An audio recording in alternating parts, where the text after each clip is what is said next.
Ji, welcome to our YouTube channel PD talk. जी आपका मेजबान मैं आपके साथ, मेरे साथ है जवाद जी। हम बात करने जा रहे हैं पीसीबी ने दे दिया है एक दफा फिर जोर का झटका धीरे से तमाम प्लेयरों को। जी हाँ, आपको बताते चले पीसीबी ने एक दफा झटका दिया है, उसके ऊपर बात करेंगे। झटका क्या दिया ये भी आपको बताएंगे, क्योंकि भाई पीसीबी कहती है क्यों पैसा पैसा करती है और पैसे पे क्यों मरती है। तो आपको बताएं कि जो सेंट्रल कॉन्ट्रैक्ट साइन हुआ था प्लेयर्स का, अब एक दफा फिर परफॉर्मेंस रिव्यू जो है वो स्टार्ट होने जा रहा है, उसके ऊपर बात करेंगे और उसके बाद क्या फैसले होंगे।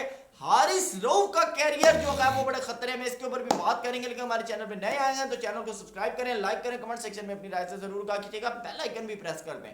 तो चलते हैं। जवाब पीसीबी ने जो है इंडिया दे दिया। उन्होंने कहा कि 3 साल का कॉन्ट्रैक्ट तो हमने आपको दे दिया, लेकिन आप एक शिक भूल गए हैं कि पिक्चर अभी बाकी है कि 6 महीने के बाद परफॉर्मेंस रिव्यू होगा। और जैसा कि वहाब रियाज ने ये बात की है कि भाई जो मुल्क को पहले नहीं रखेगा, ठीक है ना, तो उसको भी हम फिर वो अहमियत नहीं देंगे। तो क्या लग रहा है आपको कि वहाब रियाज का सेंट्रल कॉन्ट्रैक्ट में ऊपर नीचे होने वाली है कि नहीं? देखें, वहाब रियाज की आप बात करें तो मैं हारिस रऊफ की पहले मेन बात करूंगा। हारिस रऊफ ने थोड़ी सी घटिया सी हरकत की हुई है। वो ये की हुई है कि उसने कहा जी मैं नहीं जा रहा, रेड बॉल से मेरा कोई ताल्लुक वास्ता, एक तरीके उन्होंने हाथ खड़े। अच्छा, आपकी इस बात के ऊपर मैं बात करूंगा। शाहिद अफरीदी साहब कहते हैं कि बड़ा अच्छा मौका था हारिस रऊफ के पास अपने आप को मनवाने का, बड़ा अच्छा चांस था वहां जाकर मनवाने का और बताने का कि मैं क्या हूं, लेकिन उन्होंने वो मौका जो है वो खो दिया। ओवर कॉन्फिडेंस जब बंदे में आ जाता है ना, तो वो जब अपना फ्यूचर सोचने लग जाता है ना कि यार नहीं इसको छोड़ दो, मैंने इधर जाना, इधर ज्यादा मिलने हैं नोट, इधर कम मिलने हैं, इधर ये होना है, तो भाई मेरा ज्यादा ख्याल है ना पीसीबी अच्छा करे इसे बैन कर दे कि भाई पीसीबी की बात नहीं मानी पाकिस्तान के लिए, तुम अगर हाजिर नहीं हो तो हम तुम्हारे लिए हाजिर नहीं है, सीधी सी बात है। और भाई बहुत अच्छी बात है कि 6 महीने के बाद आपने जो है जो वो रखा है फॉर्म चेक करने के लिए लड़के की, तो वो इसलिए है कि भाई अगर आप 3 साल का जो है एग्रीमेंट करके घर ही बैठ जाते हैं, आप स्कोर नहीं बना रहे हैं, अगर आप बॉलर है विकेट नहीं ले रहे हैं, तो आपका क्या कॉन्ट्रैक्ट चलता रहेगा? ये तो 6 महीने नहीं, ये तो 3 महीने का होना चाहिए। मैं कहता हूँ 3 महीने बाद आपको देखना चाहिए भाई जो फॉर्म में ए कैटेगरी में रखो, फॉर्म बी में रखो, आप ज्यादा टाइम ना दें इन्हें, क्योंकि आप जितना टाइम देंगे उतनी डिले करेंगे, क्योंकि भाई सब कुछ है पैसा। और पाकिस्तान में तो मैं कहता हूँ इतना इतना टैलेंट है, लेकिन जब वो पैसे की लालच में पड़ जाता है ना, जब वो पैसे की दौड़ में पड़ जाता है, तो वो अपनी फॉर्म अपना टैलेंट सब कुछ खुआ के परे कर देता है। उसको ऐसी लालच पड़ जाती है और बाद में वो क्रिकेट रिटायरमेंट खुद लेके बिजनेस कर रहे होते हैं, प्रॉपर्टियों के बिजनेस कर रहे होते हैं, शोरूम्स खोले हुए होते हैं। तो भाई ये पैसा ले डूबता है टैलेंट को।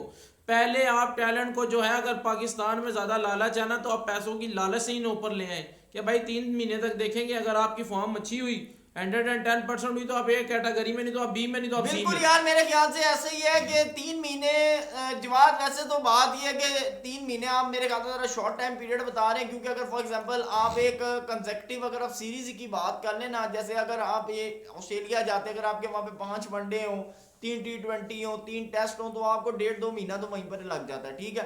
लेकिन मेरे ख्याल से बाजू का कई प्लेयर्स का यार, लेकिन टाइम भी तो पूरा चाह रहा होता है ना, तो 6 महीने मेरे ख्याल से ऑलमोस्ट ठीक है। लेकिन बात है कि ये जो इश्यूज हैं ये वैसे बड़े जबरदस्त, लेकिन मैं कहता हूँ 3 साल का कॉन्ट्रैक्ट नहीं होना चाहिए, ठीक है ना, क्योंकि आपको कम से कम साल के बाद ये पता चले कि यार ये प्लेयर की एवरेज क्या थी। क्योंकि देखिए, आप 3 साल एक प्लेयर के साथ सेंट्रल कॉन्ट्रैक्ट साइन कर लेते हैं, एक प्लेयर जो है वो डोमेस्टिक में बैठा रहता है और वो उसके 3 साल जाया हो जाते हैं, ठीक है ना। तो मेरे ख्याल से ये देखना चाहिए पीसीबी को।